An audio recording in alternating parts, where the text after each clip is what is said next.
शिवम को police arrest करके ले जाती है नकली पेपर्स के जुर्म में। और अक्षत ने भी उसके ऊपर मानहानि का केस कर दिया था। अक्षत ऑफिस के अंदर जाते हुए कबीर को न्यूज़ पब्लिश करने को बोल देता है। कबीर अपना फोन निकल के उसको कॉल करता है और बोला, ब्लास्ट कर दो, और कॉल कट कर देता है। कबीर की बात सुन के वही खड़ा विराज उसे घूर के देखता है और बोला, न्यूज़ पब्लिश करने को बोला था, न्यूज़ चैनल को ब्लास्ट करने को नहीं। कबीर विराज को पूरी तरह से इग्नोर कर देता है और ऑफिस की बिल्डिंग के अंदर चला जाता है। उसके बाद विराज भी अंदर चला जाता है। अक्षत अपने केबिन में जाके अपनी चेयर पर सर टिका के बैठ जाता है और अपनी आंखें बंद करके कुछ सोचने लगता है। थोड़ी देर में केबिन का डोर नॉक होता है और सिया अंदर आती है और अपना काम करने लगती है। समीरा और आर्यन को शिवम के अरेस्ट होने की खबर मिल चुकी थी। आर्यन खुद को कवर करके समीरा के साथ पुलिस स्टेशन के लिए निकल जाता है। उसे अभी तक उस न्यूज़ के बारे में नहीं पता चला था। आर्यन अपने भाई को छुड़वाने के लिए बहुत सारे लायर्स से कांटेक्ट करता है, लेकिन कोई भी ये केस लेने को रेडी नहीं होता, क्योंकि सब जानते थे कि ये केस अक्षत सिंघानिया के अगेंस्ट है और किसी का भी उससे जितना इम्पॉसिबल है। कोई भी अक्षत से पगे नहीं लेना चाहता था, इसलिए सब आर्यन को मना कर देते हैं। आर्यन थोड़ी देर में पुलिस स्टेशन के अंदर था और रोब झाड़ते हुए इंस्पेक्टर को अपने भाई को बाहर निकलने को बोल रहा था, लेकिन वहां को भी उसकी कोई बात नहीं सुन रहा था। आर्यन की लड़कियों वाली आवाज सुन के सब लोग उस पर हंसे जा रहे थे। वही समीरा को इन सब से कोई लेना देना नहीं था। वो तो आराम से बेचारा सा मुंह बना के एक कोने में खड़ी थी और सोच रही थी, जब ये ड्रामा खत्म हो और मैं यहां से निकलूं। आर्यन के लाख कोशिश करने पर भी कोई भी उसे शिवम से नहीं मिलने देता है। आर्यन को पुलिस वाले पुलिस स्टेशन से बाहर कर देते हैं, क्योंकि वो सब पर अपना रौब झाड़ रहा था, जबकि वो अब कुछ भी नहीं बचा था। वो सड़क पर आ चुका था, लेकिन फिर भी उसकी अकड़ कम नहीं हुई थी। आर्यन चाहे जैसा भी था, दोनों भाइयों की आपस में बहुत बनती थी। दोनों एक दूसरे से बहुत प्यार करते थे। हर सही गलत काम दोनों मिलके करते थे। आर्यन और समीरा वापस से अपने घर वापस आ जाते हैं। आर्यन घर आके सोफे पर बैठ जाता है और समीरा उसे माखन लगाते हुए बोली, बेबी डोंट वरी, सब ठीक हो जाएगा। आर्यन को समीरा बहुत अच्छी लग रही थी, क्योंकि एक वही थी जिसने उसके बुरे वक्त में उसका साथ दिया था। समीरा सिर दर्द का बहाना बना के अपने रूम में चली जाती है और आर्यन वहीं बैठा रहता है। थोड़ी देर में रिवान हड़बड़ाते हुए अंदर आता है और आर्यन को अपने सामने देख के बोला, सर मैं आपको कब से कॉल कर रहा हूँ, आप कॉल क्यों नहीं अटेंड कर रहे हो? क्या हुआ, तुम इतने परेशान क्यों हो? आर्यन पूछता है। सर आप आज की हेडलाइंस देखिए, रिवान जवाब देता है। आर्यन टीवी ऑन करता है और न्यूज़ देख के उसकी आंखें गुस्से से लालू जाती है। वो गुस्से से टीवी को उठा के फेंक देता है, क्योंकि न्यूज़ में शिवम और समीरा की इंटिमेट होते हुए फोटोज दिखाई जा रही थी। आर्यन गुस्से से लाल आंख लिए समीरा के रूम की ओर बढ़ जाता है। वही आर्यन को जाते देख रियान एक डेविल स्माइल करता है और अपना फोन उठा के किसी को कॉल करके बोला, बॉस आग लग चुकी है। रिवान जहां से आर्यन गया था उस और नफरत से देखते हुए बोला, आर्यन सिखावत, ये तो सिर्फ शुरुआत है, अभी तो तुम दोनों भाइयों और तुम्हारी उस महबूबा की जिंदगी जानम बननी बाकी है। लेकिन जो दर्द तुमने हम सब को दिया है, उसके सामने तो ये सजा कुछ भी नहीं है। तुम भी उस दर्द में तड़पोगे जिस दर्द को हमने महसूस किया है। रिवान वहां से निकल जाता है। आर्यन अपनी लाल आंखों से समीरा के रूम में जाता है और समीरा जो अपने बेड पर बैठ के आराम से नेल पेंट लगा रही थी, उसे बालों से पकड़ के उठाता है और बोला, क्यों किया तुमने ऐसा? मुझे लगा था कि तुम बाकी लड़कियों से अलग हो, पर तुम भी उनके जैसे ही निकली। मुझे लगा था कि तुम मेरा इतने बुरे वक्त में भी साथ दे रही हो, तुम मुझसे सच्चा प्यार करती हो। लेकिन मैं गलत था, तुम तो सिर्फ अपनी हवस मिटा रही थी, मेरे साथ भी और मेरे भाई के साथ भी। समीरा का चेहरा दर्द से लाल पड़ता जा रहा था। वो खुद को छुड़ाते हुए बोली, तुम पागल हो गए हो क्या आर्यन? ये क्या बकवास कर रहे हो तुम? तुम मेरे बारे में इतनी घटिया बातें कर भी कैसे सकते हो? भूलो मत को मैंने तुम्हें आधा आदमी और आधी औरत बनने के बाद भी अपनाया। मैं सिर्फ घटिया बात कर नहीं रहा हूँ, आज तुम्हें मैं घटिया हरकत करके भी दिखाऊंगा, आर्यन जवाब देता है। आज पहली बार समीरा, जो आर्यन से डर लग रहा था, वो आर्यन को समझते हुए बोली, आर्यन तुम अभी अपने होश में नहीं हो। हम आराम से बात करते हैं। लेकिन आर्यन का गुस्सा उसकी हद पर कर चुका था। वो समीरा का बाजू पकड़ के उसे अपने पास खींच के बोला, बहुत शौक है ना तुम्हें सेक्स का? आज मैं तुम्हारी सारी हवस निकाल दूंगा। उसके बाद तुम किसी के पास जाने से भी डरोगी। बहुत शौक है ना तुम्हें लोगों के बिस्तर गर्म करने का? आज तुम्हें मैं बताता हूँ कि ये सब करते कैसे है। आर्यन जाके रूम का डोर लॉक कर देता है। समीरा डर से पीछे होने लगती है, लेकिन आर्यन तो आज पूरी तरह से पागल हो चुका था। वो अपने कपड़े उतार देता है और समीरा जो बेड पर पटक के उसके ऊपर आ जाता है, वो झटके से समीरा की ड्रेस फाड़ के निकाल देता है और उसके बाद उसके अंडरगारमेंट्स भी उतार के फेंक देता है। उसके बाद उसके दोनों हाथों को अपनी शर्ट से उसके सर के ऊपर बांध देता है। समीरा बिन पानी की मछली की तरह तड़पती रहती है। आर्यन उसके ऊपर आके उसके होठों पर अपने होठ रह के उसे किस करने लगता है। वो उसे किस कम और काट जायदा रहा था। समीरा के होठों से खून निकल रहा था, लेकिन आर्यन तो कुत्ते की तरह उसे नोच रहा था। थोड़ी देर में आर्यन उसके होठों को छोड़ के उसके गर्दन पर आता है और वहां काटने लगता है। समीरा की पूरी गर्दन और कॉलर बोन खून से सन चुकी थी। आर्यन ने समीरा की हालत बहुत बुरी कर दी थी। आज वो इंसान से पूरा एक शैतान बन चुका था। वो अपने होश में ही नहीं था। उसकी नजरों के सामने बस उसका भाई घूम रहा था। उस पूरे कमरे पर समीरा की चीखें गूंज रही थी, लेकिन आर्यन को इस बात से कोई फर्क नहीं पड़ रहा था। वो आज उसे खाने में लगा हुआ था। थोड़ी देर के बाद समीरा की एक जोरदार चीख उस रूम में गूंजती है। आर्यन को समीरा के दर्द से कोई फर्क नहीं पड़ रहा था। वो अब भी उसको नोचे जा रहा था। समीरा दर्द से बेहोश हो जाती है। बेहोश होने से पहले समीरा की आंखों के सामने उसकी पिछली जिंदगी का सीन किसी रील की तरह चल रहा था, मानो कोई लड़की उसकी ही तरह बिलख रही थी और समीरा उसे देख के खुश हो रही थी। समीरा किसी बेजान की तरह बेड पे पड़ी हुई थी। उसकी आंखों से आंसू बह रहे थे। आर्यन कुछ देर बाद अपना फोन उठा के किसी को कॉल करता है, अपने फार्म हाउस पर बुलाता है। थोड़ी देर में उस रूम में एक बेहद ही डरावना इंसान खड़ा था। उसको देख के आर्यन बोला, राका इसे ले जाओ और आपस में बांट लेना। राका समीरा को लेके जंगल में बने अपने फार्म हाउस पर ले जाता है। वहां खड़े उसके आदमी हवसी नजरों से चादर में लिपटी समीरा को देख रहे थे। समीरा अब भी बेहोश थी। उसकी पूरी बॉडी से खून निकल रहा था। राका उसे लाके एक रूम में ले जाके एक बेड पर पटक देता है। उसके सारे आदमी बारी बारी से अपनी टर्न का इंतजार करते रूम के बाहर खड़े थे। सबसे पहले राका अपनी हवस पूरी करता है और उसे बाद उसके बाकी के सारे आदमी अपनी हवस पूरी करने लगते हैं। या ये बोले कि आज वो सब मिलके समीरा जा रेप कर रहे थे। समीरा की सांसें उखड़ने लगी थी। वही रिवान जो आर्यन की हर हरकत पर अपनी नजर रखे हुए था, वो अपना फोन निकल के बॉस को कॉल करता है, उसे सब चीजों के बारे में बता देता है। रिवान का बॉस उसे कुछ ऑर्डर्स देता है और रिवान ओके बॉस बोल के निकल जाता है। थोड़ी देर में रिवान राका के फार्म हाउस पर होता है, कुछ बॉडीगार्ड्स के साथ। वो लोग राजा और उसके आदमियों को मार देते हैं और समीरा को वहां से ले जाते हैं। रिवान समीरा को लेके एक बड़े से घर में लेके जाता है, जहां डॉक्टर्स को टीम पहले ही उनका वेट कर रहे थे। समीरा को एक रूम में ले जाया जाता है और डॉक्टर्स ट्रीटमेंट शुरू कर देते हैं। रिवन अपने बॉस को इन्फॉर्म कर देता है।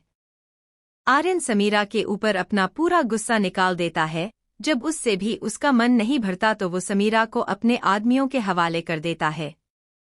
उसके आदमी उसे नोच डालते हैं। समीरा तो आर्यन की डरिंगी में ही बेहोश हो चुकी थी। वो सारे आदमी बेहोशी में ही उसी फायदा उठाते हैं। समीरा की हालत मरने जैसे हो गई थी। रिवान, जो कि आर्यन की हर हरकत पर नजर रखे हुआ था, वो अपने बॉस को कॉल करके सारी बात बता देता है। सामने से उसका बॉस उसे कुछ कहता है और रिवान ओके बॉस बोल के वहां से निकल जाता है। कुछ देर में रिवान कुछ बॉडीगार्ड्स के साथ उस फार्म हाउस के बाहर होता है जिसमें राका समीरा को लेके गया था। रिवान बॉडीगार्ड्स को इशारा करता है और उसके बॉडीगार्ड्स अंदर जाके उन लोगों को खत्म कर देते हैं और समीरा को लेकर बाहर आ जाते हैं।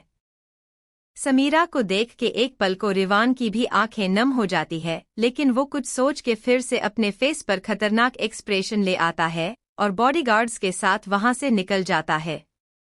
थोड़ी देर में वो लोग अपने फार्म हाउस पर होते हैं। बॉडीगार्ड समीरा को अंदर लेकर जाता है और एक रूम जो कि हॉस्पिटल जैसा लग रहा था उसमें जाके लेटा देता है, जहां डॉक्टर्स की टीम पहले ही मौजूद थी। समीरा की हालत देख के एक पल को डॉक्टर्स को भी झटका लगता है, लेकिन वो अपने मन से सारे ख्यालों को निकाल के अपने काम में लग जाते हैं। बाहर रिवन हॉल में रखे सोफे पर बैठा था। थोड़ी देर में उसे बाहर कुछ गाड़ियों के रुकने की आवाज आती है। बहुत सारे बॉडीगार्ड के साथ ब्लैक हुडी और मास्क पहने एक आदमी अंदर आता है। उसके साथ ही निकिता भी थी। वो लोग अंदर आते हैं। वो आदमी आके सोफे पर बैठ जाता है। निकिता और रिवान दोनों ही उसके सामने खड़े थे। वो आदमी अपने हाथों से कुछ इशारा करता है तो रिवान उसकी बात समझ के बोलना शुरू करता है। बॉस, उन कुत्तों ने उसे बहुत बुरी तरह नोचा है। उसकी सांसें उखड़ने लगी थी। डॉक्टर्स ट्रीटमेंट कर रहे हैं। वो ही कुछ बता सकते हैं, मुझे और कुछ नहीं पता। इतना बोल के रिवान चुप हो जाता है और उस आदमी यानी बॉस के बोलने का इंतजार कर रहा था, लेकिन बॉस कुछ नहीं बोलता और चुपचाप बैठा रहता है।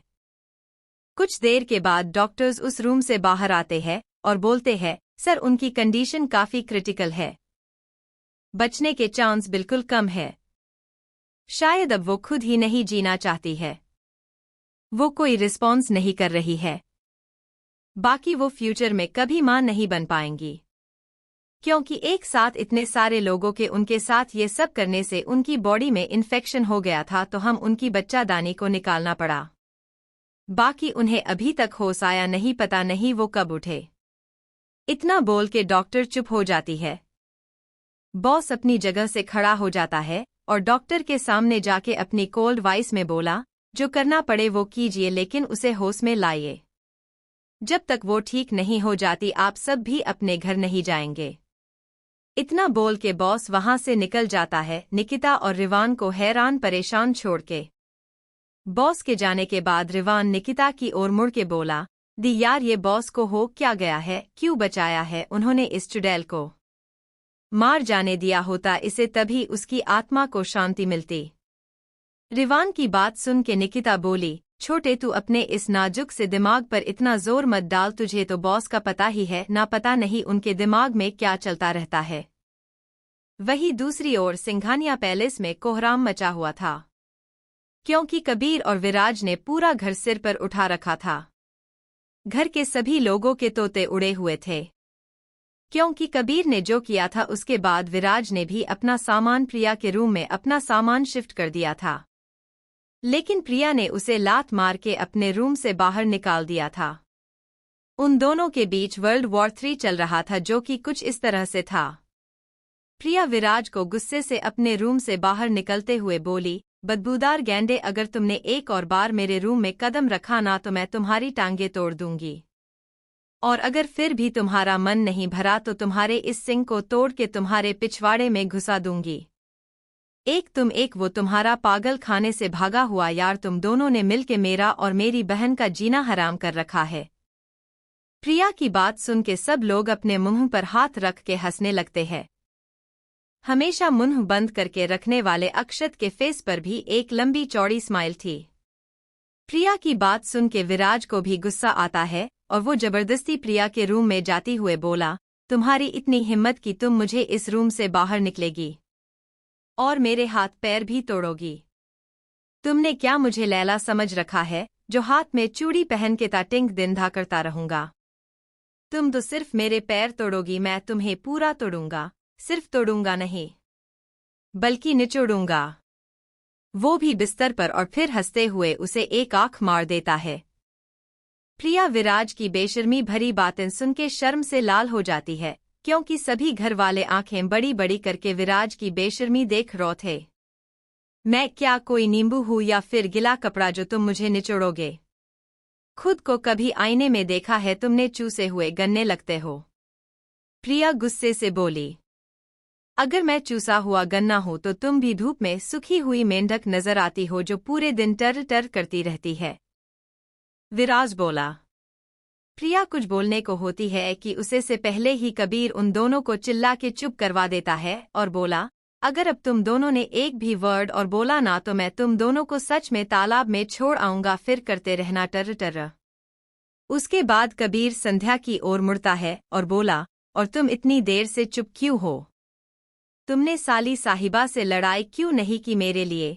पर मैं अपनी ही बहन से क्यों लड़ाई करूंगी, वो भी आप जैसे ऐरे गेरे नाथू ठहरे के लिए? संध्या अपनी सारी ताकत जोड़ के बोली। संध्या को बोलते देख सबकी आंखें बाहर आने को हो गई थी, क्योंकि आज तक किसी से भी संध्या ने ऐसे बात नहीं की थी।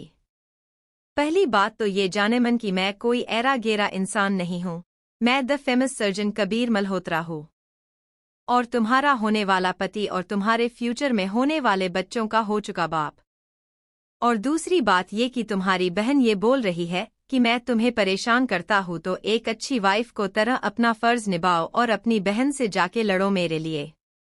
कबीर अपनी एक आईब्रो उठाते हुए बोला। उसकी बात सुन के संध्या उसे ऐसे देखती है जैसे उसके सिर पर सिंग लगा हो। मेरी दी ने कुछ गलत नहीं कहा, उन्होंने जो बोला 16 आने सच है। सारे मर्द एक जैसे होते हैं, ऊपर का माला बिल्कुल खाली होता है और जो थोड़ा बहुत गलती से आ जाता है उसमें गटर का सड़ा हुआ पानी होता है जो पूरे टाइम उबाल मारता रहता है। पूरे टाइम उस सड़े हुए पानी में बैठ के ये ही सोचते रहते हो कि कैसे अपनी फूल सी नाजुक बीवी का कत्ले आम करे। संध्या गुस्से से दांत पिसते हुए बोली, मैं मेरी बीवी को बिल्कुल परेशान नहीं करता, चाहे तो उससे पूछ लो।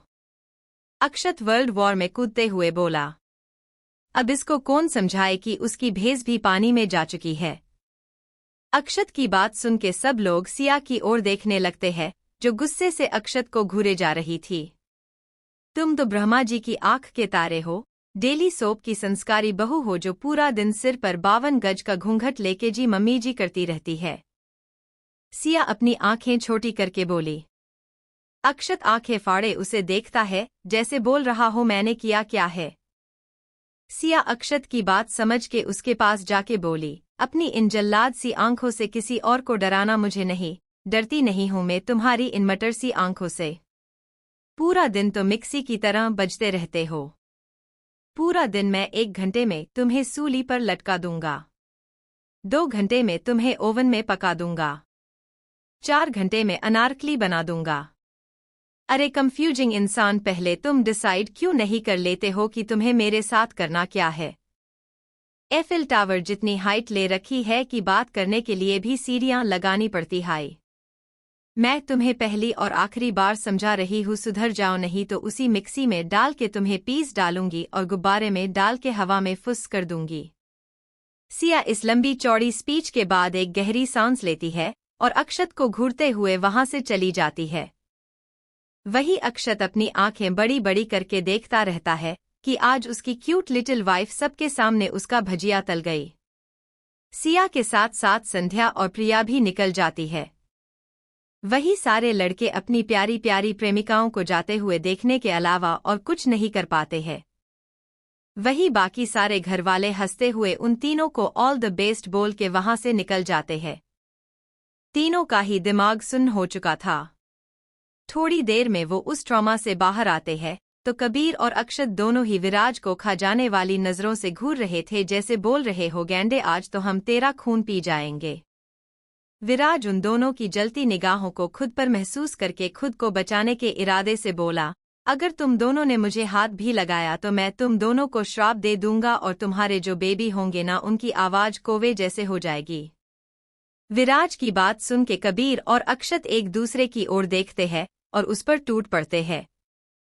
थोड़ी देर में विराज का भरता बन चुका था और उसके ऊपर बैठ के अक्षत और कबीर दोनों ही अपनी वालियों पर नजर रख रहे थे कि वो आखिर कर क्या रही है, क्योंकि उन तीनों गर्ल्स ने रूम अंदर से लॉक कर लिया था और अब तीनों ढेर सारे स्नैक्स के साथ एक हॉरर मूवी एंजॉय कर रही थी, या ये बोल लो कि एक दूसरे का हाथ पकड़ के जोर जोर से चिल्ला रही थी डर के मारे। तीनों लड़कियां अपने अपने पार्टनर की बैंड बजा के सिया के साथ उसके रूम में चली जाती है। तीनों डोर को अंदर से लॉक कर लेती है। सिया और संध्या ढेर सारे स्नैक्स लेकर आती है और पूरे बेड पर उनको फैला के खुद भी बैठ जाती है। प्रिया उनकी सारी हरकत देखे जा रही थी। संध्या जाके टीवी ऑन करती है और उसमें एक हॉरर मूवी चला देती है। वही अक्षत और कबीर मिलके विराज की बैंड बजा रहे थे, ये बोल के कि वो ना प्रिया से झगड़ा करता और ना ही उनकी पार्टनर उनको छोड़ के जाती। काफी देर की धुलाई के बाद दोनों विराज को फर्श पर पटक के उसके ऊपर बैठ जाते हैं और लैपटॉप लेके उसमें उस रूम को सीसीटीवी फुटेज देखने लगते हैं, क्योंकि प्रिया ने गुस्से से रूम की चटकनी को बंद किया था जिससे वो रूम डुप्लीकेट की से भी नहीं खुल सकता था। वही रूम में सिया और संध्या दोनों ही अपनी आंखें बंद किए प्रिया को पकड़ के जोर जोर से चिल्ला रही थी, क्योंकि दोनों को ही हॉरर मूवी पसंद थी, पर कोई भी डरावना सीन आने पर दोनों चिल्लाती भी सबसे पहले थी। वही प्रिया उन दोनों की ही हरकतें देख के गुस्से से उन्हें घूर रही थी, क्योंकि कबीर के बीच में आने से वो अपनी सारी भड़ास विराज पर नहीं निकाल पाई थी। सिया और संध्या तो दोनों ही स्नैक्स खाने में बिजी थी। थोड़ी देर में वो दोनों सारे स्नैक्स को खत्म कर चुकी थी। खत्म होने पर सिया और लेने के लिए जाती है कि प्रिया उसे रोकते हुए बोली, तुम दोनों को हुआ क्या है? तुम दोनों को तो कभी इतना गुस्सा नहीं आता, ये डिपार्टमेंट तो मेरा है, तो फिर आज तुम दोनों ये काली मैया क्यों बनी हुई थी? प्रिया की बात सुन के संध्या नकली का रोते हुए उसके कंधे पर सर टिकती हुई बोली, दी मेरे पीरियड्स आ गए हैं, इसलिए ही मुझे गुस्सा आ रहा था। मेरे भी। अब की बार सिया प्रिया के दूसरे कंधे पर कब्जा करते हुए बोली, इसलिए तुम दोनों ये जानवरों की तरह चल रही हो, प्रिया बोली। सिया और संध्या दोनों ही एक साथ हाँ में सिर हिला देती है। प्रिया अपना एक एक हाथ दोनों के ही गालों पर रख लेती है। तभी प्रिया को दोनों के रोने की आवाज आती है। प्रिया का गुस्सा अभी भी ठंडा नहीं हुआ था तो वो चिढ़ते हुए बोली, अब क्या हुआ? अब क्या तुम दोनों की डिलीवरी होने वाली है जो ये इतने बेसुरे राग गा रही हो? संध्या सुबकते हुए बोली, दी मैंने उस कटी पूंछ के बंदर को कितना कुछ सुना दिया। मैं जब कुछ नहीं कहती थी तो मेरा क्या हाल कर देता था, लेकिन आज तो मैंने उसको सबके सामने थापी से कूट कूट के धोया है, अब वो मेरा क्या हाल करेगा? तूने तो सिर्फ धोया था, मैंने तो मेरे वाले को कुकर में पका के सेजवान चटनी के साथ बेसन में डाल के तला है। और कबीर भैया तो वैसे भी कितने स्वीट है, मेरा तो पति डायनासोर है जो हमेशा आग ही उगलता रहता है, वो तो मुझे गुल्लेल में बैठा के एलियंस के पास ही भेज देगा।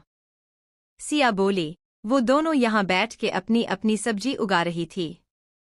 वहाँ इनके प्यारे पति गुस्से से लाल हो रहे थे। वही 200 किलो के नीचे दबा विराज हंसे जा रहा था। उसकी हंसी सुन के उन दोनों को और भी ज्यादा गुस्सा आ रहा था। वो दोनों एक बार फिर विराज को अपने नीचे से निकल के उसको कूट कूट के उसकी सारी हंसी निकल देते हैं। विराज से जब और बर्दाश्त नहीं होता तो वो उन दोनों को मक्खन लगते हुए बोला, अगर तुम दोनों ने मुझे मारना बंद नहीं किया तो मैं तुम्हें उन तक पहुंचने का आइडिया बिल्कुल नहीं बताऊंगा। विराज की बात सुन के कबीर और अक्षत उसे एक और जोरदार पंच मारते हैं और बोले, अगर तूने अब थोड़ी भी देर और की अगर अपने मुंह खोलने में तो तू कल खुद को गंगा जी में प्रवाहित होता बिल्कुल नहीं देख पाएगा, क्योंकि तो यमराज को प्यारा सबसे दुलारा हो चुका होगा। मैं प्रिया को मना के डोर ओपन करवाने की कोशिश करता हूँ, बाकी तुम संभाल लेना, विराज बोला। कबीर और अक्षत दोनों ही उसे छोड़ देते हैं। विराज अपना फोन उठा के प्रिया को मनाने लग जाता है। तब तक अक्षत ने कबीर को पीरियड्स के बारे में पूछ आउच के उसका दिमाग खा लिया था। कबीर ने सिर्फ उसे इतना ही बताया था कि ये कुदरत का वो नायाब करिश्मा है जिससे हम जैसे कमीने कुछ दिन के लिए अपनी प्यारी बीवियों को छोड़ते हैं। अक्षत अपना लैपटॉप खोल के उसमें ज्ञानी बना गूगल खोल के सारी डिटेल्स पढ़ने लगता है। प्रिया भी विराज की बात मान जाती है और जब सिया और संध्या अपने अपने दुखड़े रो रही थी तब उसने डोर ओपन किया और बाहर चली गई। उसके डोर ओपन करते ही कबीर अंदर आता है और बिना कुछ बोले संध्या को अपनी गोद में उठा के चला जाता है। संध्या भी उसकी गोद में बच्चे की तरह समा जाती है। अक्षत रूम के अंदर आकर डोर बंद कर देता है। अक्षत को देख के सिया जोर जोर से रोना शुरू कर देती है। उसे लग रहा था कि अक्षत उसे डांटेगा, लेकिन अक्षत चुपचाप आता है और पहले रूम को साफ करके फिर सिया को अपनी गोद में लेके बैठ जाता है और प्यार से उसका सिर सहलाते हुए बोला, बच्चा तुमने मुझे बताया क्यों नहीं कि तुम्हारे पीरियड्स आ गए हैं? मुझे लगा तुम मुझे डांटोगे, सिया सुबकते हुए बोली। लेकिन इसमें तुम्हारी क्या गलती है, ये तो एक नेचुरल प्रोसेस है और वैसे भी ये तो तुम गर्ल्स के पास एक खूबसूरत गिफ्ट है गॉड का, जिससे तुम एक जिंदगी को इस दुनिया में लाने के काबिल बनती हो, अक्षत जवाब देता है। अक्षत की बात सुन के सिया खुश हो जाती है लेकिन फिर रोना शुरू कर देती है। क्या हुआ बच्चा, कहीं पैन हो रहा है? अक्षत चिंता से पूछता है। मुझे आइसक्रीम खानी है, सिया बच्चों सा मुंह बना के बोली। अक्षत उसकी एक्टिंग देख के अपना सिर पीट लेता है। उसके बाद उसे उठा के किचन में ले जाता है और स्लैब पर बैठा के उसे आइसक्रीम खिलाता है और थोड़ी देर बाद उसे वैसे ही वापस लाके सुला देता है और खुद भी सो जाता है। वही कबीर संध्या को लेकर रूम में जाता है और बेड पर बैठा के बाहर जाते हुए बोला, डोर लॉक करने की सोचना भी मत, वरना मुझे ज्यादा देर नहीं लगेगी उसको तोड़ने में। थोड़ी देर में कबीर अपने हाथ में एक हॉट वाटर बैग और दूसरे हाथ में ढेर सारी चॉकलेट्स लेकर आता है।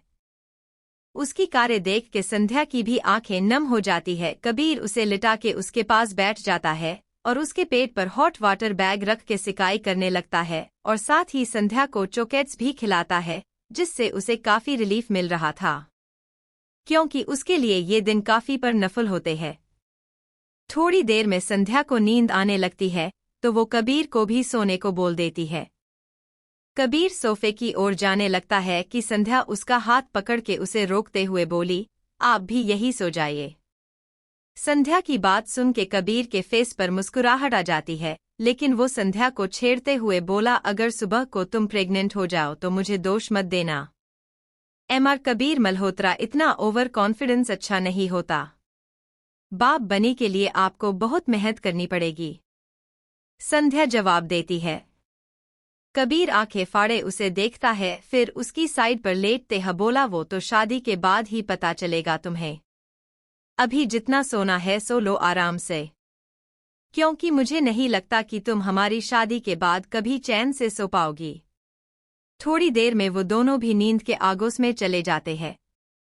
वही प्रिया के रूम में विराज जबरदस्ती प्रिया के साथ चिपक के सो रहा था और प्रिया गुस्से से पागल। नेक्स्ट मॉर्निंग आर्यन और शिवम दोनों ही जेल में एक ही बैरक में चक्की पिसिंग पाइजिंग कर रहे थे, क्योंकि कल रात को पुलिस ने आर्यन को भी अरेस्ट कर लिया था। बॉस ने आर्यन को समीरा के रेप के इल्जाम में अंदर करवा दिया था। वही आर्यन का दिमाग खराब हो चुका था। उसे ये लगा था कि उसके आदमियों ने समीरा को मार दिया होगा, लेकिन अब तक तो उसे ये भी पता नहीं चला था कि उसके खिलाफ कंप्लेन किसने की है। पुलिस वालों ने उसे बहुत बुरी तरह धोया था, सर्फ एक्सेल में लपेट लपेट के। उसे पुलिस वालों ने ऐसी ऐसी जगह मारा था कि वो ना बता पा रहा था ना ही छुपा। वही शिवम की हालत भी कुछ अच्छी नहीं थी, लेकिन वो फिर भी आर्यन से बेटर ही था। आर्यन को शिवम को देख के उसकी और समीरा की इंटिमेसी की वो फोटोज याद आ रही थी। आर्यन शिवम से कोई बात नहीं कर रहा था कि शिवम ही कोशिश करते हुए बोला, छोटे हुआ क्या है तुझे? तू तो ऐसे रिएक्ट कर रहा है जैसे मैं तेरी बीवी के साथ सोया था। ऐसा पहली बार तो हुआ नहीं है कि हमने किसी लड़की को दोनों में शेयर किया है। क्या तू भूल गया कि फ्रांस में क्या किया था हमने? ना जाने आज तक कितनी ही लकियां आई और गई है हम दोनों की लाइफ से।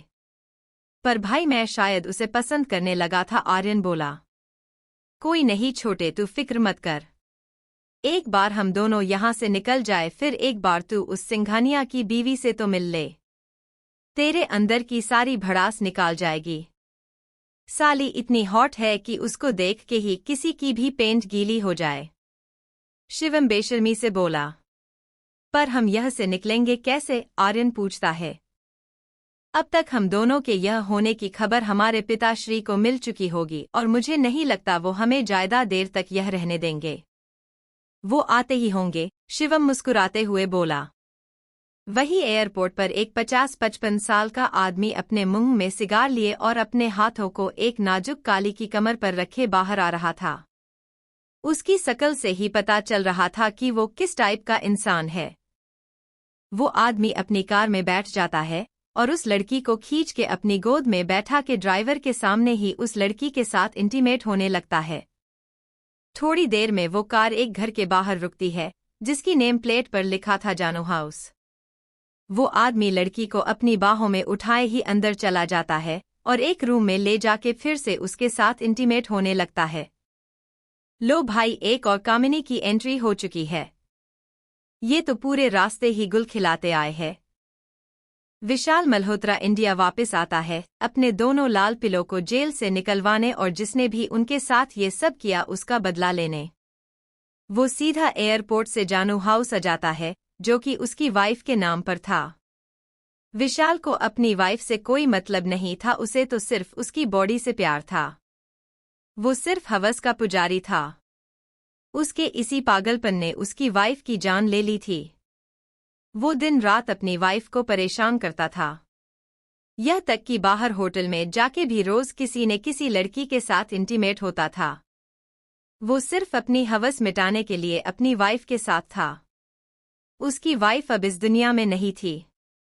वो अपनी हवस को पूरा करने के लिए अपने साथ हमेशा कुछ लड़कियों को रखता था। कोई भी लड़की जो एक बार इसके चंगुल में फंस जाती थी वो मरने के बाद ही उसकी जिंदगी से जाती थी। विशाल सारे ही इल्लीगल काम करता था। अक्षत के सिखावत इंडस्ट्री को बर्बाद करने के बाद भी वो ऐसे जीता था क्योंकि उसने अपने गैरकानूनी कामों से इतना पैसा कमा लिया था कि वो बिना कमाए भी पूरी जिंदगी आराम से काट सकता था। वही सिंघानिया पैलेस में अक्षत ने सिया को आज ऑफिस जाने से मना कर दिया था क्योंकि उसकी तबीयत खराब थी। ऐसा ही कुछ कांड कबीर ने किया था। उसने तो संध्या को धमकी भी दे डाली थी कि अगर वो आज ऑफिस गई तो उसके साथ ऑफिस में ही अपनी फर्स्ट नाइट मना लेगा। संध्या की तो डर के मारे हालत खराब हो रही थी क्योंकि कबीर जैसे सनकी का कोई पता नहीं कि वो कब क्या कर बैठें। प्रिया ने भी सिया और संध्या के ना जाने पर ऑफिस से छुट्टी ले ली थी। तीनों गर्ल्स ने घर पर बोर होने से अच्छा शॉपिंग पर जाने का प्लान किया। कबीर, अक्षत और विराज जैसे ही घर से बाहर जाने को हुए कि उन तीनों को अपनी अपनी पार्टनर्स गेट पर दिखाई देती है जो कि मुस्कुराते हुए उन्हें ही देखे जा रही थी। उनकी मुस्कुराहट देख के तीनों को ही समझ आ गया था कि कोई न कोई गड़बड़ है, लेकिन तीनों एक गहरी सांस लेके आगे बढ़ते हैं। सिया अक्षत के सामने अपना एक हाथ आगे करते हुए बोली, मुझे शॉपिंग पर जाना है। अक्षत मुस्कुराते हुए अपना गोल्डन कार्ड निकल के उसके हाथ में रख देता है। सिया खुश होते हुए उससे पूछती है, मैं इससे कितनी शॉपिंग कर सकती हूँ? सिया की बात सुन के कबीर और विराज उसे आंख फाड़े देखने लगते हैं। कबीर आगे जाते हुए बोला, बहना, क्या तुमने कभी अपने पति से ये पूछा है कि वो एक दिन में कितना कमा लेता है? सिया बच्चों की तरह ना में सिर हिला देती है, फिर बोली, मुझे नहीं पता, लेकिन मैंने कुछ दिन पहले आइसक्रीम के लिए 100 रुपए मांगे थे तो इसने मुझे मना कर दिया था, इसलिए मैंने नहीं पूछा कभी। कबीर और विराज दोनों ही मुंह फाड़े अक्षत को देखने लगते हैं। सिया फिर एक बार अक्षत की तरफ रुख करके उससे पूछती है, बताओ ना, मैं इससे कितना खरीद सकती हूँ? अब की बार विराज आगे बढ़ के बोला, भाभी, इस कार्ड की लिमिट अनलिमिटेड है, आप इससे जो चाहो वो खरीद सकते हो। विराज की बात सुन के सिया का चेहरा एकदम लाल हो जाता है और वो गुस्से से अक्षत को घूरते हुए बोली, उस दिन जब मैंने तुमसे 100 रुपए मांगे तो तुम्हारे पास थे नहीं, अगर उस दिन नहीं थे तो ये कार्ड कहाँ से आ गया? अक्षत कुछ कहता उससे पहले ही उसका फोन बजता है और वो बाहर जाते हुए बोला, आइसक्रीम के लिए तुम्हें कभी पैसे नहीं मिलेंगे। मैं तो आइसक्रीम खाऊंगी, सिया चिल्ला के बोली। विराज और कबीर भी अक्षत के पीछे निकल जाते हैं, लेकिन जाने से पहले दोनों ही अपना अपना कार्ड प्रिया और विराज को देके जाते हैं। अक्षत कार में बैठ के कॉल अटेंड करता है। कुछ देर बात करने के बाद वो कॉल कट कर देता है। उसके बाद कबीर और विराज को एक एमएसजी ड्रॉप कर देता है। थोड़ी देर में विराज और कबीर चिंता लिए अक्षत के केबिन में बैठे थे और अक्षत ग्लास वॉल के पास खड़ा बाहर के नज़रों का मजा ले रहा था। कबीर, कल से तीनों गर्ल्स की ट्रेनिंग शुरू कर दो। उन्हें हर एक चीज सिखाओ। फिजिकल स्ट्रेंथ के साथ साथ उनको वेपन्स को ऑपरेट करना भी आना चाहिए। उन्हें इतना स्ट्रांग बनाओ कि वो अकेले ही 10 से निपट सके। उनकी सिक्योरिटी के लिए स्पेशल फोर्स को अपॉइंट करो। विशाल इंडिया आ चुका है और उसने पब्लिकली माफी मांग के अपनी पहली चाल चल दी है और उसकी दूसरी चाल आर्यन के लिए होगी। पर पता नहीं वो करने क्या वाला है, कबीर बोला। वो अपनी दूसरी चाल भी चल चुका है। एमआर बॉस के नाम से आर्यन के खिलाफ कंप्लेन हुई थी। अब तक ना ही मिस्टर बॉस सामने आया और ना ही समीरा का कुछ पता है। आज वो कमीना विशाल अपने दोनों ही बेटों को बाहर निकाल लेगा। पर मुझे एक बात समझ नहीं आ रही कि ये बॉस इतना बड़ा आदमी है कि उसने कुछ ही टाइम में आर्यन को अंदर करवा दिया। ये इसको खत्म ही क्यों नहीं कर देता? बोझ खत्म हो इस धरती का, विराज बोला। विराज की बात सुन के कबीर और अक्षत दोनों ही किसी गहरी सोच में डूब जाते हैं। शाम के वक्त शिवम और आर्यन अपने बाप के साथ बैठ के ड्रिंक कर रहे थे और 2 बॉडीगार्ड्स मिलके उस लड़की की लाश को ठिकाने लगा रहे थे। शिवम एक शॉट लेते हुए बोला, मैं उस अक्षत सिंघानिया को छोड़ूंगा नहीं। कामिनी ने सब कुछ बर्बाद कर दिया और ऊपर से उस सुंदरी को भी ले गया। मुझे सिया चाहिए किसी भी कीमत पर। अगर वो मेरी ना हुई तो उसे जीने का भी कोई हक नहीं है। भाई, क्या वो लड़की इतनी सेक्सी है कि उसके लिए आप इतने बेकाबू हो रहे हो? आर्यन बेशर्मी से बोलता है। शिवम सिया को याद करते हुए बोला, भगवान ने बहुत ही फुर्सत से बनाया है उसको, लेकिन वो सिर्फ मेरी है। मैं आप दोनों को उसे हाथ भी नहीं लगाने दूंगा। इतना बोल के शिवम अपने रूम में चला जाता है। वही आर्यन और विशाल एक दूसरे को देख के एक डेविल स्माइल करते हैं। वही सिया, संध्या और प्रिया तीनों ही मॉल जाती है और ढेर सारी शॉपिंग करती है। शॉपिंग करने बाद वो तीनों मूवी देखते हैं और फिर रेस्टोरेंट में जाके खाना खाती है। उन तीनों ने आज अपने अपने पार्टनर की कोई बात नहीं मानी थी और जमकर फास्ट फूड एंजॉय किया था। और घर जाते हुए उन तीनों ने पानी पूरी का भी टेस्ट लिया था। उनकी ये सारी हरकतें कुछ लोग अपने कैमरा में रिकॉर्ड कर रहे थे। एक था जो अक्षत, कबीर और विराज को खबर दे रहा था, वही दूसरा आदमी शिवम को। तीनों लड़कियां घर वापस आ जाती है और अपने अपने रूम में जाके बेड पर लेट जाती है। आज कोई भी घर पर नहीं था क्योंकि दादी और अक्षत के मॉम डैड और अर्नव और अक्षिता सब लोग किसी शादी को अटेंड करने गए थे। वही दूसरी ओर निकिता और रिवान उसी फार्म हाउस में बॉस के सामने बैठे हुए थे। दोनों के ही चेहरे पर गुस्सा साफ झलक रहा था। उस खामोशी को तोड़ते हुए निकिता बोली, वो दोनों कामिनी बाहर आ गए हैं। मैं तो कहती हूँ कि उनको एक बार में खत्म करके इस खेल को ही खत्म कर देते हैं। हम ऐसा कुछ नहीं करेंगे। क्या तुम भूल गई वो क्या चाहती थी? बॉस बोला। पर अगर हम कानून को ध्यान में रख के सब करते रहेंगे तो हम कुछ नहीं कर पाएंगे। उनका वो कमीना बाप अपने पैसे से उन्हें बचाता रहेगा। रिवान जवाब देता है, जितना जल्दी हो सके समीरा को होश में आना होगा, उसके बाद ही हम अपना अगला कदम बढ़ाएंगे। बॉस बाहर जाते हुए बोला। वही सिंघानिया पैलेस में कबीर, अक्षत और विराज की कार आके रुकती है और वो तीनों ही अपने अपने रूम की ओर बढ़ जाते हैं। अक्षत अंदर जाता है और अपनी प्यारी बीवी को बेड पर सोते देख उसकी आंखें चमक उठती है। अक्षत धीरे धीरे अंदर जाता है और डोर लॉक करके बाथरूम में घुस जाता है। कुछ देर में वो एक टॉवल में बाहर आता है, लेकिन सिया अब भी वैसे ही सोई हुई थी। अक्षत के दिमाग में खुराफात आती है और वो जाके अपने बालों को सिया पर झाड़ देता है। सिया हड़बड़ाते हुए उठा जाती है। उसके ऐसे उठने से अक्षत जो उसके ऊपर झुका हुआ था उसके टॉवल पर सिया का हाथ लगता है और उसका टॉवल निकल जाता है। सिया अपनी आंखें खोलती है और सामने का नजारा देख के शर्म से पानी पानी हो जाती है। वो जल्दी से अपनी आंखें बंद कर लेती है। लेकिन अक्षत को तो मानो उसको चिढ़ाने का एक बहाना मिल गया था।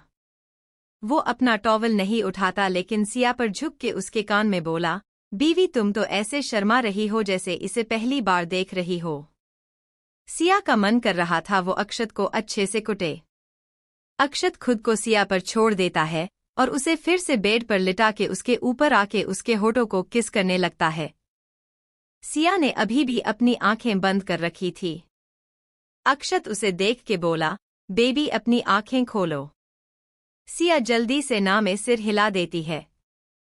अक्षत उसे किस करते हुए ही आगे बढ़ने को होता है कि सिया उसे रोकते हुए बोली, अक्षत प्लीज आगे नहीं। अक्षत को भी उसकी बात समझ आती है और वो उसके सीने में मुंह छिपाते हुए बोला, हर बार कोई ना कोई मेरे ही रोमांस में कबाब की हड्डी क्यों बनता है। सिया को उसकी बात सुन के बहुत हंसी आती है। उसकी हंसी देख के अक्षत चिढ़ जाता है और ऊपर से उठते हुए बोला, जितना हंसना है हंस लो, आज तुम्हारा दिन है, मेरा आएगा तब तुम्हें अच्छे से हंसाऊंगा। कबीर संध्या के रूम में जाता है तो देखता है कि संध्या पूरे बेड पे फैली हुई थी। संध्या को कबीर के आने का कुछ पता नहीं चलता। खुद को इग्नोर होता देख कबीर का माथा ठनक जाता है। वो डोर लॉक करके संध्या की ओर बढ़ जाता है।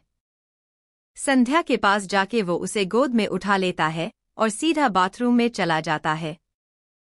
संध्या कबीर की हरकत से अपनी आंखें खोल के देखती है क्योंकि थका होने की वजह से उसे थोड़ी नींद आने लगी थी। लेकिन खुद को कबीर के इतना पास देख के उसकी सारी नींद उड़ जाती है। वो थोड़ा डरते हुए बोलती है, ये क्या कर रहे हैं आप? मेरा मूड है कि मैं आज अपनी होने वाली बीवी को अपने होने का एहसास दिलाऊं क्योंकि वो अक्सर मुझे भूल जाती है। आज मैं खुद को उसमें इस कदर समा दूंगा कि वो चाह के भी मुझे खुद से दूर नहीं कर पाएगी, कबीर बोलता है। कबीर की बातें सुनकर संध्या को धड़कने उसके काबू से बाहर हो जाती है। उसके चेहरे पे पसीने की बूंदें आ जाती है। कबीर संध्या को लाके शावर के नीचे खड़ा कर देता है और उसे खुद से चिपका के शावर ऑन कर देता है। संध्या जल्दी से शावर को बंद कर देती है और फिर कबीर की ओर मुड़ के बोलती है, क्या आप भूल गए हैं कि मेरी तबीयत खराब है फिर भी शावर ऑन कर रहे हैं आप? संध्या की बात सुन के कबीर को समझ आया है कि वो क्या कर रहा था। कबीर बोलता है, आई एम सॉरी, लेकिन इसका मतलब ये नहीं है कि मैं तुम्हें छोड़ दूंगा। मुझे इग्नोर करने की सजा तो तुम्हें मिलेगी ही और वो भी बराबर मिलेगी। इतना बोल के कबीर संध्या को शरारत से देखने लगता है क्योंकि शावर भले ही थोड़ी देर चला था लेकिन उसके पानी ने संध्या को इतना तो भीगा ही दिया था कि उसके कपड़े ट्रांसपेरेंट हो गए थे और कबीर इस वजह से अपना कंट्रोल खोता जा रहा था। वो संध्या की कमर में हाथ डाल के उसे खुद से चिपका लेता है और उसके होठों पे अपने होठ रख देता है। संध्या ने शर्म के मारे अपनी आंखें बंद की हुई थी और उसके नाखून कबीर के कंधे में घुस रहे थे लेकिन कबीर को तो मानो कोई फर्क ही नहीं पड़ रहा था। उसने एक हाथ से संध्या की कमर पकड़ी हुई थी और उसका दूसरा हाथ संध्या की बॉडी को एक्सप्लोर कर रहा था। संध्या कबीर के छूने से सिहर रही थी और उसमें ही सिमटी जा रही थी।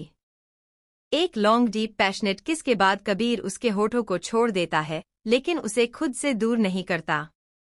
कबीर संध्या की गर्दन पे किस करने लगता है और अपना एक हाथ आगे बढ़ा के उसके कुर्ते की डोरी खींच देता है। कबीर के ऐसा करते ही संध्या की पूरी बॉडी में करंट दौड़ जाता है।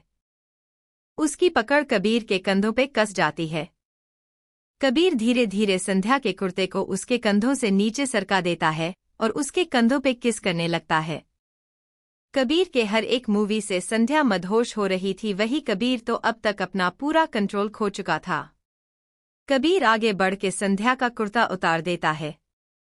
कबीर संध्या को उठा के रूम में ले आता है और बेड पे लिटा देता है और खुद अपनी शर्ट को उतार के संध्या के ऊपर आ जाता है।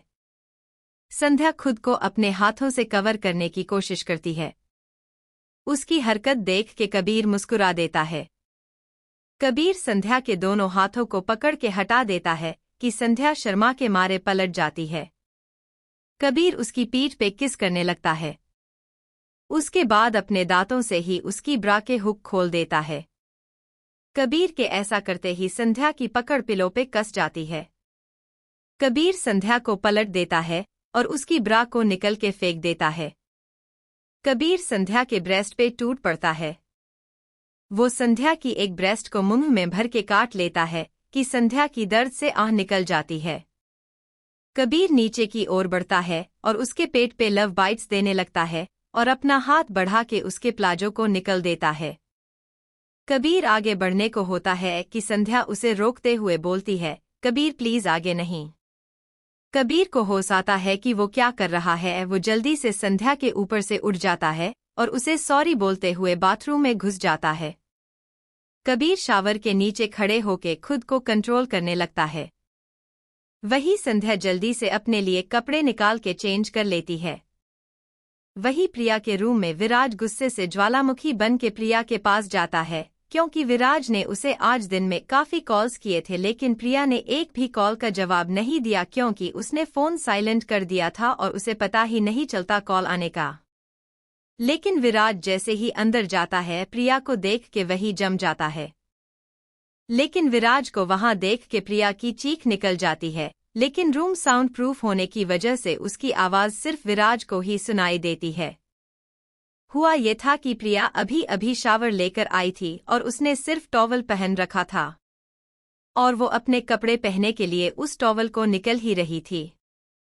बस गनीमत इतनी थी कि उसने टॉवल को दोनों हाथों से पकड़ रखा था, जिससे विराज सिर्फ उसका फ्रंट ही देख पाया था। प्रिया विराज को देख के डर गई थी, इसलिए ही वो जोर से चिल्लाई थी। वो खुद को होश में लाते हुए जल्दी से खुद को कवर करती है और बाथरूम की ओर भागने लगती है।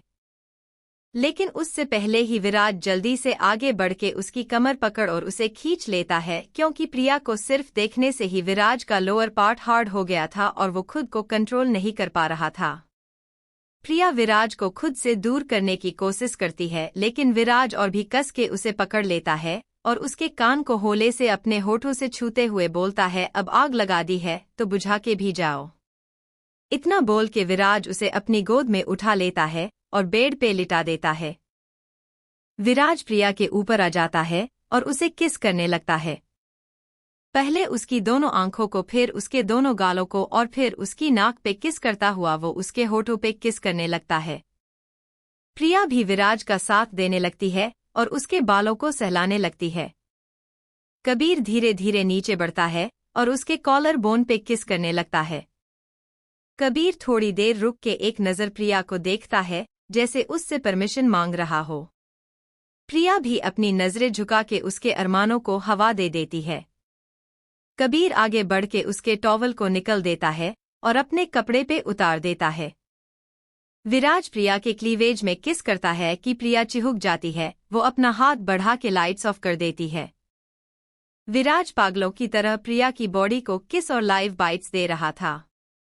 उसने उसकी पूरी बॉडी पे बाइट्स दे दिए थे। विराज नीचे की ओर बढ़ता है और उसके लोअर पार्ट प्रिया किस कर लेता है।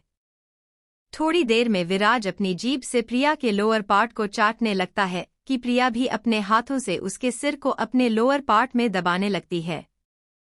थोड़ी देर में विराज एक बार फिर ऊपर की ओर आता है और प्रिया के होठों पे अपने होठ रख के उसके अंदर एंटर कर जाता है।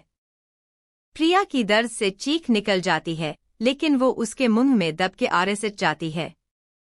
विराज अपनी स्पीड बढ़ा देता है।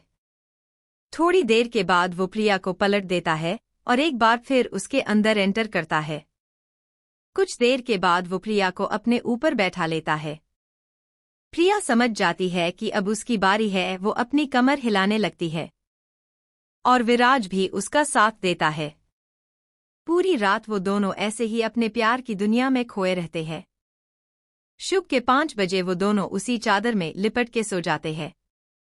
वही एक होटल रूम में शिवम एक लड़की के साथ चादर में लिपटा हुआ था। वो लड़की तो आराम से सो रही थी, लेकिन शिवम की आंखों में नींद ही नहीं थी। वो अपने कपड़े पहन के वहां से निकल जाता है। थोड़ी देर में वो अपने घर में होता है और अपने रूम में जाके खुद को लॉक कर लेता है। वो लाइट्स ऑन करता है तो उस पूरे रूम में सिया की फोटोज लगी हुई थी। शिवम उन फोटोज को किस करने लगता है और सिया से बात करते हुए बोलता है, सिया माय लव, बस कुछ देर और उसके बाद आज रात तो मेरे पास होगी और वो सिंघानिया कुछ नहीं कर पाएगा। मैं तुम्हें बहुत प्यार करूंगा, सबसे ज्यादा। लेकिन तुम्हें सजा भी मिलेगी मेरी जान उस सिंघानिया से प्यार करने की। इतना बोल के शिवम एक डेविल स्माइल करता है और अपने बेड पे लेट के सिया को वहां इमेजिन करने लगता है। नेक्स्ट डे एक कार में सिया बेहोश पड़ी हुई थी और उस कार की ड्राइविंग सीट पे बैठा शिवम हवसियों की तरह मुस्कुरा रहा था। वही उसके पीछे उसके गुंडों की गाड़ियां आ रही थी जिसमें संध्या और प्रिया को बांध के रखा हुआ था। लेकिन संध्या को डर के बेहोश हो चुकी थी, लेकिन प्रिया ने खुद को संभाल रखा था और वो बेहोश होने का सिर्फ नाटक कर रही थी। शिवम दिया को लेके जानू हाउस आ जाता है और उसे अपनी गोद में उठा अपने बेडरूम में ले जाता है। सिया को वहां सुला के वो बाहर आता है तो उसके आदमी प्रिया और संध्या को लेकर आ रहे थे। प्रिया और संध्या को देख के शिवम गुस्से से चिल्लाता है, बेवकूफों, इन दोनों को क्यों लेकर आए हो? उसके आदमी थोड़ा डरते हुए बोलती है, सर ये मैडम के साथ ही थी, उनको बचाने के लिए आ रही थी तो इनको भी मजबूरी में लाना पड़ा। उनकी बात सुन के शिवम एक नज़र प्रिया और संध्या को देखता है, फिर एक डेविल स्माइल करके बोलता है, कोई बात नहीं डैड, और छोटे का भी मन लगा रहेगा। शिवम के आदमी संध्या को आर्यन के रूम में ले जाते हैं। आया प्रिया को विशाल के रूम में ले जाकर बंद कर देते हैं। विशाल और आर्यन दोनों ही पिछली रात से घर नहीं आए थे। दोनों ही किसी काम में बिजी थी। काम तो आप समझ ही गए होंगे कौन सा। Guys, like the story and subscribe my channel AS Story Audio, and thanks for listening the story.